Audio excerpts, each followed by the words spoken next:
Alors maintenant, on va voir comment repérer les scènes types les plus fréquentes dans les jeux psychologiques en lien avec le triangle de Karpman, euh, parce que ça va devenir en fait un automatisme, un réflexe de découvrir les jeux psychologiques. Et je le vois bien aujourd'hui par rapport notamment aux élèves que j'ai en supervision. Maintenant, ils décryptent très très vite à quel moment on commence à rentrer dans ce fameux triangle.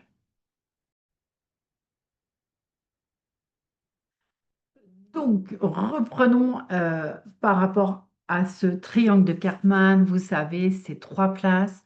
Le bourreau, celui qui critique, ironise, dévalorise. La victime, celle qui se plaint, s'apitoie, subit. Et le sauveur qui ne peut s'empêcher d'aider, de faire à la place, d'anticiper. Vous allez voir qu'on a en tout bah, 10 jeux, 10 jeux qui sont les plus couramment rencontrés et que vous allez retrouver en séance. Et qu'est-ce qu'il va falloir faire en séance? Il va falloir les repérer. Et ça, cette vidéo va vous servir à les repérer.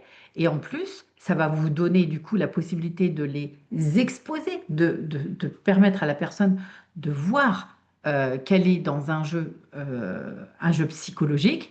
Et puis, l'objectif va être, bien entendu, d'en sortir. Ça, c'est le plus évident. Alors, on va commencer tout de suite par,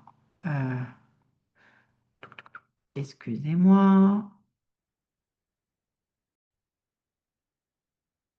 Donc, le jeu du trop bon, trop con, où on va retrouver bien entendu les trois postures, le sauveur, la victime et le persécuteur.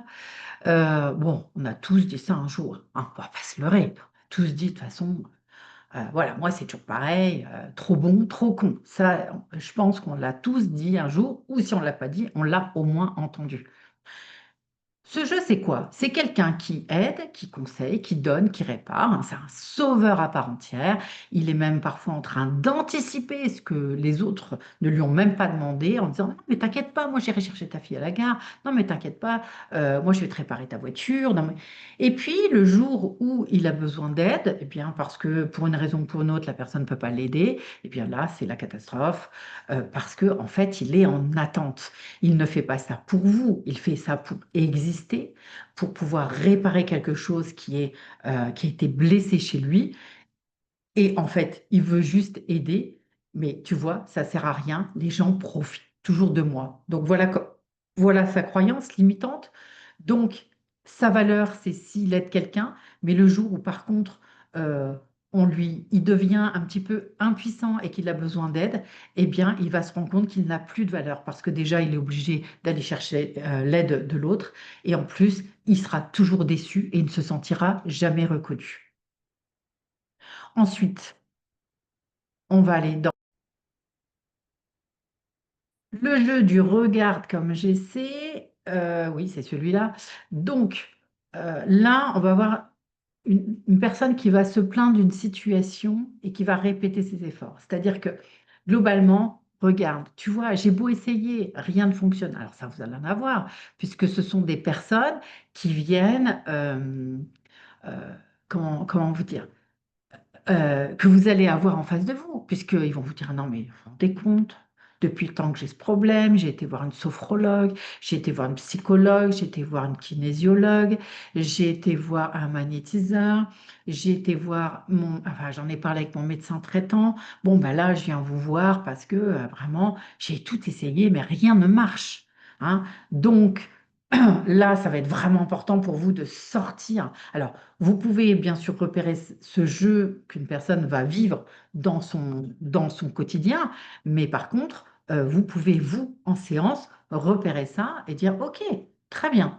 Si jamais rien ne marche, si malgré toutes les personnes que vous avez vues, rien ne marche, et que peut-être que quand on vous propose une piste, elle répond: oui, mais ça, j'ai déjà fait, parce que vous savez, ah non, mais l'enfant intérieur, j'ai déjà fait, hein, ben, ça n'a pas marché. Ok, ça n'a pas marché, sauf que l'outil, si je donne un marteau à ma voisine, elle va peut-être pas en faire la même chose qu'avec moi. Moi, avec ce marteau, je vais peut-être faire quelque chose de différent. C'est pas parce que l'outil est le même que ça va être exactement la même chose. Et c'est important de remettre aussi le cadre par rapport aux outils qu'on utilise et surtout par rapport aux liens thérapeutiques. Le même outil peut être utilisé par 10 thérapeutes différents. Il ne va pas avoir le même effet puisque vous êtes unique en tant que thérapeute. Donc, recadrer les choses. Et moi, j'aime beaucoup utiliser cette phrase plutôt issue des thérapies stratégiques.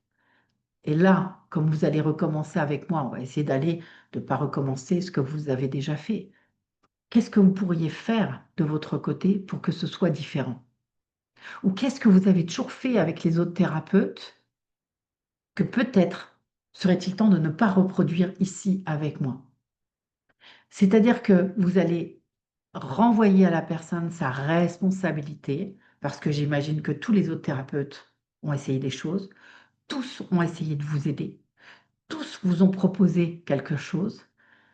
Vous avez peut-être essayé, certes, mais avez-vous vraiment envie d'aller mieux? Est-ce que vous avez envie que les choses changent vraiment? Peut-être qu'on pourrait aller voir ce qui a bloqué ce changement. Alors là, on va aller chercher souvent dans les bénéfices secondaires, hein. Vous avez notamment, je pense, aux addictions, par exemple. Une personne dit: «Bah, tu vois pas, j'ai déjà fait 3 cures, j'ai vu 2 psychologues, j'ai fait ci, puis tu vois, je peux pas m'arrêter de boire». Sous-entendu, bah, tu vois, les autres ont essayé de m'aider, mais j'y arrive pas. Mais parce qu'au fond de lui, il en est pas là, il est tout simplement pas prêt à arrêter de boire. Donc derrière la plainte, il y a une injonction cachée.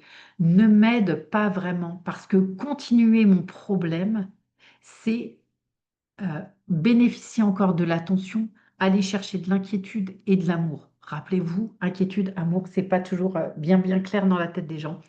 Donc, l'autre va finir forcément par être frustré, le conjoint, le thérapeute, et il va passer en mode persécuteur. Ah, si je comprends bien, vous voulez pas vous en sortir. Vous voulez rester un petit peu dans votre merde. Donc, c'est là où sortir du scénario, c'est renvoyer la responsabilité, se remettre en équipe, hein, par contre, en relation. Qu'est-ce qu'on pourrait faire ensemble de différent? Ou de quoi avez-vous besoin? Ou peut-être pourrions-nous explorer pourquoi ce problème est toujours là malgré les tentatives de solution? Il y a dû y avoir quelque chose qui n'a pas été résolu. Essayons de le résoudre ensemble. Ensuite, le jeu du «c'est toujours moi qui», alors c'est toujours moi qui range, qui fait tout, hein. Vous allez l'avoir en séance par rapport à des plus souvent des femmes, hein, qui viennent en séance et qui vous disent: «Bah, moi j'en peux plus parce que, je fais absolument tout». Ce qui fait que, le conjoint, en fait, c'est une personne heu, qui ne peut pas, avoir de la reconnaissance sans communiquer par le reproche. Donc elle va communiquer à ce niveau-là. Donc l'autre va passer en persécuteur, bah, puisque de toute façon tu dis que je fais rien, bah, je fais rien. Ou alors puisque tu dis que ce que je fais, c'est jamais comme tu veux, et bien du coup, je ne fais plus et on reste dans un jeu toxique. L'objectif, ça va être quoi? Ça va être encore une fois de mettre en lumière ce jeu psychologique, de pouvoir l'explorer ensemble et d'aller vers une résolution de la solution en communiquant différemment. C'est-à-dire en ne passant plus par le reproche et pour ça, vous avez un outil qui fonctionne très bien ou si vous êtes déjà formé de votre côté, de communication non violente. Exprimer son besoin, exprimer clairement ce qu'on attend de l'autre et voir avec l'autre ce qui est possible et ce qui est en ses capacités, en n'étant absolument pas ni dans l'ironie ni dans le reproche.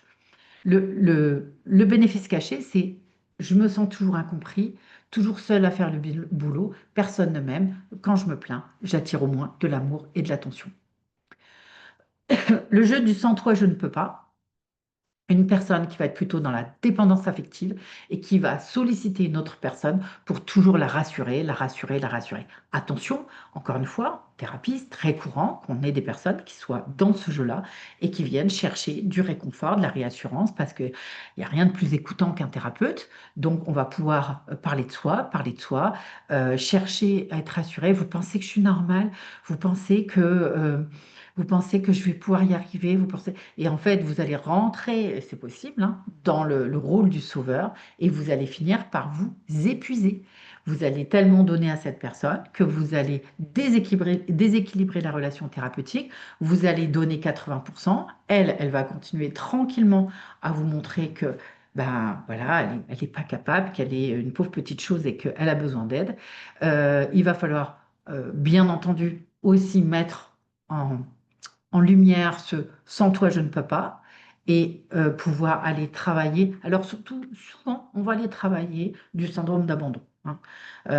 Parce que c'est souvent là on est dans ce qui en est des troubles d'attachement, hein, vous savez, où la personne est en quête. Hein, est en quête. Donc là, je vous renvoie au, au challenge d'abandon, du syndrome d'abandon, pardon, avec les troubles d'attachement. Ensuite, le jeu du oui, mais. Alors, j'aime beaucoup le jeu du oui, mais. Vous savez, c'est celui qui a vraiment besoin d'être reconnu. Hein. C'est vraiment celui qui est en mode reconnaissez-moi. Non, mais moi, tu te rends compte entre la maison, le travail, le comment, euh, le, euh, comment, bah, moi, l'association, tu vois, j'ai pas le temps. Et forcément, qu'est-ce que fait le sauveur? Il va lui dire, bah, tu devrais quand même essayer de te reposer. euh, et l'autre va répondre, ah oui, mais non, il ne te rend pas compte. Je n'ai absolument pas le temps. Par exemple, c'est ce que la personne va. Et après, elle va dire, et si tu demandais de l'aide? Ah oui, mais non, mais tu ne te rends pas compte, il n'y a personne qui peut m'aider. Moi, mon ménage, j'aime bien qu'il soit fait de cette manière-là. Enfin, voilà. Donc, la personne a besoin de reconnaissance. Et elle va maintenir le scénario en montrant que rien ne peut changer et la communication va tourner en boucle. Le conseiller ou le sauveur va s'épuiser, finir agacé et passer en mode persécuteur. Oh bah écoute, hein, si c'est ça, laisse tomber, puis débrouille-toi. Vous avez une très belle scène dans un film euh, qui date un peu mais qui est excellent, qui s'appelle Oui, mais justement, de Gérard Jugnot, où vous avez Gérard Jugnot dans un rôle de thérapeute. Il est absolument splendide dans ce rôle-là. Et vous avez une scène, à un moment donné, où c'est deux personnes qui sont, je pense, des employés communaux qui travaillent dans le côté paysagiste. Et il y a une très, très belle scène où l'un se plaint de ne plus avoir beaucoup de temps et d'être fatigué parce qu'il a eu un enfant, et que l'autre lui donne des solutions. Bah, tu devrais faire appel à une babysitter, tu devrais demander à tes parents. Et l'autre, en fait, répond toujours oui, mais non, mais tu comprends, oui, mais non. Et l'autre lui dit, bah écoute, si tu veux pas d'aide, t'as qu'à le dire. Mais non, bien sûr qu'il veut pas d'aide. C'est pas ça qu'il veut. Il veut tout simplement être écouté et être reconnu comme personne qui en fait beaucoup. Il veut simplement être reconnu. Alors là, on est dans le oui, mais on est un petit peu plus finalement dans regarde comme j'essaie. Aussi, on peut être entre les deux. Peut être entre les deux. Des fois, c'est la barrière un peu floue. Ensuite, on a le regarde ce que tu m'as fait faire. Donc là, on rejette la faute sur l'autre. Quelqu'un qui agit sous impulsion puis rejette la faute sur l'autre, c'est à cause de toi si j'ai réagi comme ça. Donc forcément, il va commettre une erreur. Ça m'est arrivé hier où j'étais concentrée sur un travail bien particulier.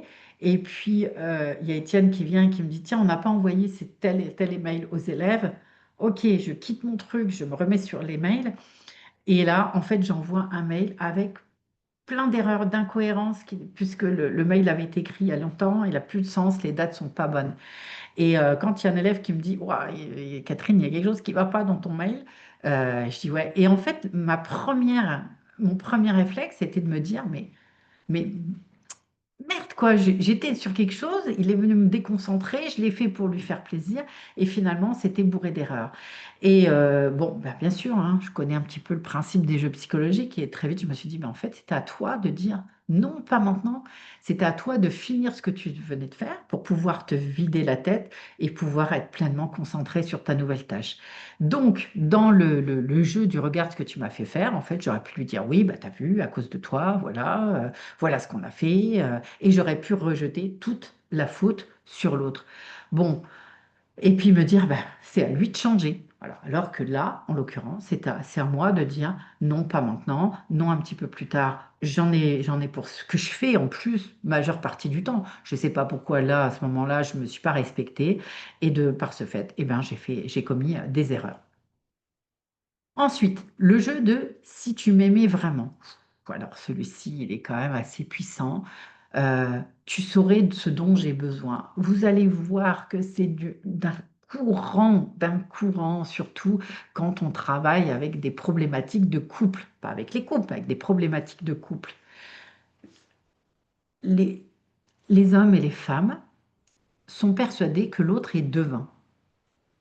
Non, mais quand même, euh, il sait que il devrait savoir que là, j'avais besoin qu'il me prenne dans ses bras. Ah bon? Et comment le saurait-il? Vous lui avez dit? Ah ben non. Alors comment le saurait-il? Bah quand même, il doit bien savoir. Ben non. L'autre n'est pas devin. Et il va falloir apprendre ça aux personnes euh, qui vous rapportent justement des jeux relationnels de couple comme ça. Demandez. Ah oui, mais c'est pas pareil. Ah bah oui, mais bon, votre conjoint ou votre conjointe n'est pas responsable de vos fantasmes au moment où vous voulez les mettre en pratique. Donc le partenaire s'exécute, mais c'est jamais assez. C'est-à-dire que si l'autre dit, bah, tu aurais quand même pu me prendre dans tes bras, tu voyais bien que j'avais besoin. Ok, bah viens, je te prends. Ah bah non, maintenant c'est plus pareil. Parce que c'était tout à l'heure. Vous voyez, tu aurais pu me proposer un restaurant, c'était notre anniversaire de mariage. Enfin, voilà, je vous en passe des meilleurs, hein, je pense que tout ça, ça vous parle. Donc la tension monte et ça peut bien entendu aller jusqu'à la dispute ou la rupture. Donc non, l'autre ne devine pas. Bien sûr, même si vous connaissez, même si au bout d'un certain temps, il va savoir ce dont vous avez besoin, mais pensez quand même que l'autre a déjà ses propres problématiques internes à traiter avant d'être toujours aux aguets de ce dont vous avez besoin. Donc là, on renvoie un petit peu les gens vers, OK, et si vous exprimiez clairement vos besoins, ce serait pas plus simple plutôt que d'être dans cette... Alors, moi, j'appelle ça un peu l'attente, un petit peu l'effet Cendrillon. Vous voyez, l'effet des contes, notamment de Disney, enfin des Disney qui ont mis dans la tête des filles que l'homme devait accourir et vraiment les aimer plus que tout. Mais attendez, chaque homme a déjà sa problématique à traiter aussi, ses propres démons à traiter. Donc, il va falloir sortir un petit peu de cet effet Cendrillon, poser la pantoufle de verre, reprendre ses baskets et tout simplement se dire, OK, maintenant, je suis une femme, si j'ai besoin de quelque chose, je le demande à mon conjoint, je fonctionne en tant qu'adulte. Parce que là, vous avez bien compris qu'on est quand même dans quelque chose qui est de l'ordre de l'enfant. Le jeu du tu ne comprends jamais rien. En fait, on a là, vous voyez bien, hein, ces jeux psychologiques, c'est des choses qu'on a connues souvent dans les couples ou avec des gens avec qui on est très en lien. Tu ne m'écoutes jamais, l'autre se justifie. Mais si je t'écoute, je suis plein. Oui, mais rien ne suffit. Il reproche, le reproche reprend. Alors, je vais vous donner un petit truc hyper rigolo. C'est pareil, ça va tout. Vous savez, c'est quand on est une femme et puis que on doit sortir quelque part. On s'habille, voilà, et on se montre. Qu'est-ce que t'en penses? Je me dis, ouais, ouais, c'est bien, hein. Ok, d'accord. Hop, on retourne, on va mettre autre chose. Et là, t'en penses quoi? Ah non, non, mais c'est bien. Ouais, non, mais en fait, tu t'en fous. T'as pas vu que c'était deux tenues différentes. T'as pas vu que j'avais changé les boucles d'oreilles ou je sais pas quoi. Et en fait, c'est toujours, c'est, c'est un besoin à ce moment-là d'attention, d'amour. Encore une fois, souvent, il y a eu des carences. Et l'autre va pousser l'autre à devenir persécuteur en lui faisant des reproches. Parce que l'autre va dire, oh bah écoute, non, moi tu sais, j'ai pas vu que tu avais changé de boucle d'oreille. Oh, moi, ces trucs-là, ces trucs de femmes, j'y comprends rien. Et on va se retrouver avec pareil, un conflit ou une rupture. Bon, c'est pas forcément toujours jusque-là, mais en tous les cas, là encore une fois, essayer de désamorcer et d'apprendre à communiquer différemment. Vous voyez, un outil pour l'instant hein, qui peut vraiment servir à tout ça, mis à part aller bien sûr travailler les blessures. D'abandon, de rejet, de manque de reconnaissance et tout ça qui peuvent aller se travailler en profondeur, mais apprendre euh, apprendre aux personnes tout simplement à communiquer en s'exprimant dans son besoin et en étant à l'écoute de ce que l'autre peut faire et que ce ne soit pas un dû, ça peut déjà faire beaucoup. Alors ensuite, on va avoir Regarde comme je souffre, l'avant-dernier jeu psychologique. Quelqu'un dramatise une situation, raconte ses malheurs avec intensité, l'interlocuteur s'inquiète, console, mais au bout d'un moment, il se sent vidé ou coupable de ne pas en faire assez. Donc, le bénéfice caché, c'est je n'existe que dans la douleur. Bon, alors là, ça, vous allez retrouver ça beaucoup chez les personnes qui souffrent de douleurs chroniques, notamment, euh, qui vont, euh, avoir compris que en générant de l'inquiétude chez l'autre, ça va générer aussi son attention. Voilà, ce sont des personnes qui bah, se plaignent effectivement beaucoup et ne racontent jamais rien de très très positif. Bien entendu, pour les sauveurs, bah, c'est du pain béni, parce que là, on va pouvoir, ah bah oui, ma pauvre, et des fois commencer même à propos, tu devrais aller voir tel médecin, ah oui, non, mais tu sais pas, je les ai tous vus, il n'y a rien qui est possible pour moi. Et encore une fois, on va se retrouver avec un sauveur qui finit épuisé et qui va se retourner en mode persécuteur, pendant que l'autre reste dans son rôle de victime, puis au bout d'un moment, on va dire, bah tu vois, tu ne comprends pas, tu sais pas à quel point je souffre, et tatati, et on va tourner comme ça dans le triangle de Karpman. Le dernier, le jeu de je t'avais prévenu, hein, je t'avais dit que ça finirait mal. Le persécuteur là va garder le pouvoir moral. L'autre se sent idiot, va demander conseil, devient la victime et le jeu recommence. Hein, je serai reconnu qu'après avoir souffert, ça c'est le besoin caché. Voilà, bon, encore un jeu qui... Donc là, je vous les ai résumés avec les triangles dominants, les scénarios de fréquence, c'est-à-dire qu'on reprend les mots hein, qu'on avait vus dans la vidéo juste au-dessus, et puis les croyances limitantes qui les accompagnent. L'objectif, c'est quoi? D'identifier le jeu qui l'alimente, comprendre le scénario de vie qui rejoue à travers, prendre conscience de la limite, toujours jamais presque, et commence à apprendre à sortir du triangle en revenant dans son adulte relationnel. Quand nos scénarios attirent les bons joueurs, eh bien, le jeu est quand même beaucoup plus sympa. Mais là, dans le triangle de Karman, le bon joueur, bah, c'est celui qui va rentrer dans l'histoire. Enfin, on utilise les autres pour rejouer notre histoire. Hein. Pensez au syndrome d'abandon. Si j'étais abandonné, je vais tout faire pour me faire abandonner. Si j'étais rejeté, je vais tout faire pour me faire rejeter. Je vais aussi rejeter l'autre. Hein, sachez qu'en séance, ces gens vont reproduire leur histoire de vie, avec vous aussi. Avec vous. Donc, un jeu se joue toujours, il faut au moins deux personnes pour jouer comment, un triangle de Cartman.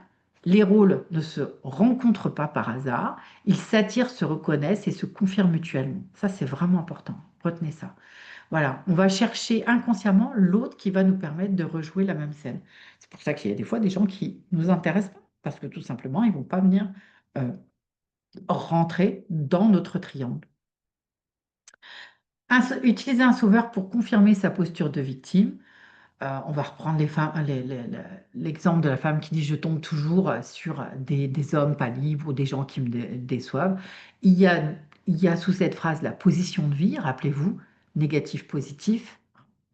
Je ne vaux pas grand-chose, les autres valent plus que moi. C'est ce qui pourrait, voilà, c'est un des exemples, mais je vous invite à les retourner vers cette vidéo. Naturellement, un sauveur, il va attirer une personne qui a besoin d'exister. Il va avoir besoin de réparer l'autre. Ce sauveur, au début, va aller dans l'anticipation. Il va aller chercher vraiment à s'occuper de l'autre, mais il cherche forcément des bénéfices secondaires. Et quand les bénéfices n'arrivent pas, et bien entendu, c'est comme ça qu'il passe en mode persécuteur. Donc, il va aussi renforcer sa dépendance et valider son rôle de victime. Donc, par exemple, euh, alors, hop. Voilà, donc je reprends. Je suis désolée, il y a une petite coupure. Je suis désolée, mais j'ai été dérangée, ce qui fait que je vais essayer de reprendre ce paragraphe. Donc, utiliser un sauveur pour confirmer sa posture de victime, tout simplement, euh, c'est sûr qu'une victime va attirer un sauveur. C'est logique, puisqu'elle va venir rejouer ce qui se passe pour elle, pour maintenir, parce qu'il y a des bénéfices secondaires. Donc, pour elle, il va y avoir plusieurs possibilités. Soit elle va être victime, l'autre va être un sauveur. Aide-moi, je n'y arrive pas seule, j'ai besoin de toi.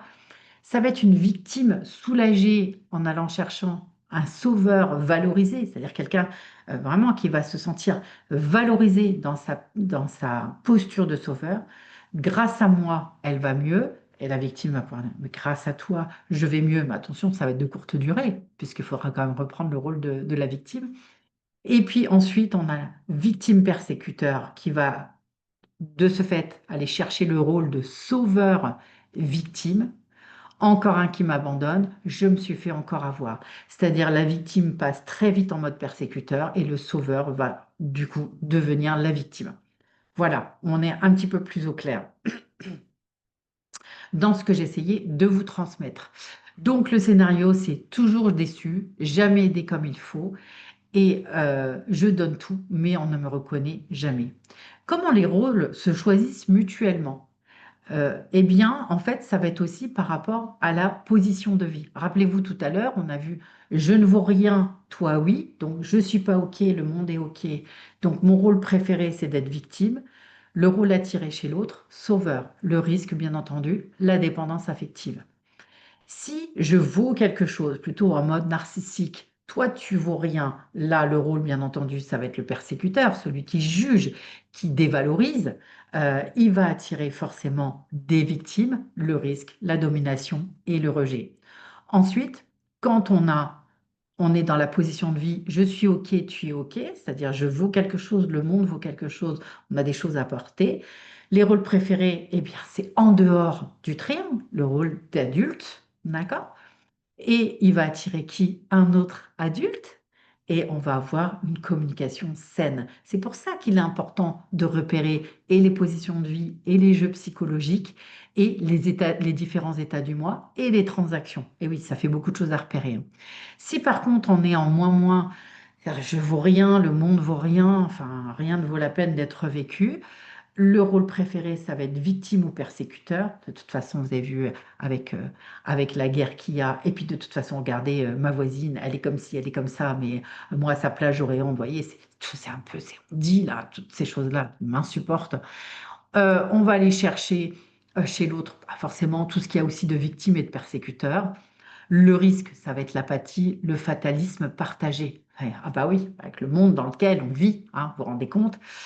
J'aurais bien voulu les voir au Moyen Âge. Bon, ainsi, une personne avec une posture de victime a besoin pour maintenir son équilibre intérieur d'un sauveur qui vienne valider sa croyance. Si par contre le sauveur finit par s'épuiser, eh bien forcément il va devenir persécuteur ou alors ce sera un sauveur chronique. Et on a des jeux comme ça dysfonctionnels qui peuvent durer une vie entière. Allez, on va essayer de prendre quelques exemples. L'exemple du couple sauveur-victime. Sans toi, je ne serais rien. Je ferai tout pour que tu ailles mieux. Elle renforce son impuissance, lui nourrit son ego, pardon. Résultat, elle reste dépendance, lui s'épuise et le triangle est complet. Voilà. Et on a des gens qui fonctionnent comme ça toute leur vie sans prendre conscience qu'ils sont dans un jeu psychologique. Euh, le rôle persécuteur-victime, bon, écoute, donne-moi ce dossier parce que vraiment, tu n'y arrives pas. Vaut mieux que je le fasse encore moi-même. L'autre qui va se mettre en enfant adapté, soumis. De toute façon, moi, je vaux rien, je sais rien faire de bien. L'un conforte son sentiment de supériorité et l'autre son sentiment d'incompétence. Et puis, un exemple avec un patient et un thérapeute, sinon c'est pas drôle. Le patient dit, vous êtes la seule personne qui peut m'aider. Le thérapeute qui va glisser dans le rôle du sauveur pense, ah ben voilà, moi au moins je suis un bon thérapeute, avec lui je vais faire quelque chose. Et s'il échoue, il risque de devenir à son tour victime. J'ai raté, je ne suis pas un bon thérapeute, j'ai pas réussi à aider cette personne. Et le risque même, c'est que la victime, le patient ou le client, puisse devenir persécuteur. Je pensais que vous alliez pouvoir m'aider, finalement vous ne valez pas mieux que les autres. D'où l'importance de la posture adulte. Tu as les ressources en toi et je suis là pour t'aider à les mobiliser. Donc ensuite, on va aborder le lien avec les scénarios, toujours, jamais, presque. Encore une fois, victime, sauveur, persécuteur, les croyances scénaristiques. En victime, je n'y arriverai jamais, je tombe toujours sur les mauvais. Pour le sauveur, je dois me rendre utile pour exister. Ou quand ils iront mieux, j'irai mieux. Ah oui, alors ça, oui, oui. Ça, je vous en ai pas parlé, mais nombre de personnes qui vont venir voir ça. Non, mais moi, quand mes parents iront bien, mes enfants iront bien, mes cousins, mes nièces, mes neveux, mon oncle, ma tante iront bien, moi, là, ce compte-là, j'irai bien. J'ai eu une personne comme ça l'année dernière que j'ai accompagnée pendant plusieurs séances. C'est lourd, hein. c'est lourd et ça a été assez long. On a réussi à gagner sur certaines choses quand même, hein. Mais c'était tellement, tellement, tellement ancré que ça a été très, très compliqué de la faire sortir de ça, même si, alors forcément, elle se faisait manger littéralement par sa famille, et puis toujours dans une attitude apathique, triste. Enfin, je veux dire, ça se voyait sur son visage, un manque clairement d'énergie même dans les séances. Et pourtant, je la mettais vraiment au travail. Mais le souci, c'est quand on met ces gens-là vraiment au travail, bah, comme ils ne veulent pas vraiment, vraiment que les choses bougent, bon, bah, ça reste souvent assez en surface parce que, voilà, préfère quand même, il y a quand même beaucoup de bénéfices secondaires. Il y a une forme de jouissance dans, dans le mal-être aussi, qui a besoin d'être maintenu parce que finalement, aller bien, c'est trop perdre. Et ça a été assez. Et d'ailleurs, au bout d'un moment, j'ai dû passer en mode, écoutez, si vous ne faites pas les exercices que je vous demande et si vous ne faites pas, et si vous ne faites pas un petit peu, essayez ce que je vous demande, ben moi, je vais m'arrêter là, tout simplement. Et là, du coup, c'est pas marrant parce qu'ils sont plus reconnus dans leur rôle de victime. Et là, ça secoue un peu les cocotiers. Donc, le travail du psychopraticien consiste à identifier les positions de vie, repérer les rôles qui l'attirent, hein, parce qu'il l'attire, bien entendu. Pensez bien que c'est vraiment réel, hein, ça. Hein, vous pouvez être dans une salle où il y a 100 personnes, il y a un sauveur qui va attirer une victime, ou une victime qui va attirer un sauveur. Ils ne vont pas aller vers ceux qui sont en posture d'adulte. D'accord? Faire émerger la croyance qui structure le jeu psychologique, je ne mérite pas, je dois aider pour exister, enfin bref, et redonner la permission de vivre autrement.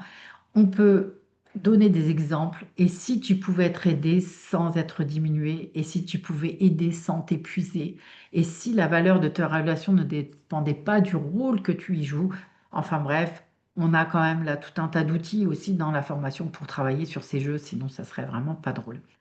Un jeu psychologique n'est pas qu'un malentendu, c'est une scène de théâtre intérieur où chacun cherche inconsciemment à confirmer son scénario. La victime a besoin d'un sauveur, le sauveur a besoin d'une victime, le persécuteur a besoin des deux pour exister. Le seul moyen d'en sortir, n'est pas de changer de rôle, mais de quitter la scène, c'est-à-dire d'assumer sa responsabilité d'adulte.